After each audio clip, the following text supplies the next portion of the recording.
AeroBay's the very good concept which DL levels started, and it is a very good concept that to comprehend the science practically through practically experiments. And the kids are doing experiment. My daughter, she is in class 6, and she explains me in a very explicit way how she is learning.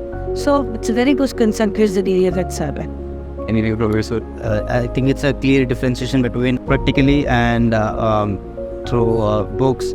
So it's a clear distinction, and kids are really showing their interest in learning is practically, show their projects at home. Even when I just entered into this room, I felt like, wow, it wasn't in our school days when we studied, and especially after this lunar mission, the Chandrayaan 3.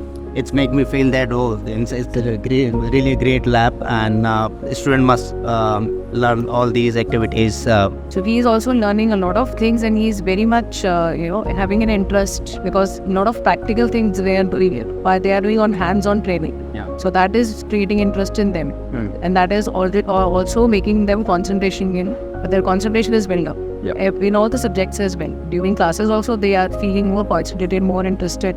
And they feel it, like whenever there is AeroBay period, they are super excited in morning. Like today we have AeroBay, we have to take this, mama. They get realized. Yes, a day before they get energized. Mama, we have to arrange things. Please go and buy. I need it. That is a good part.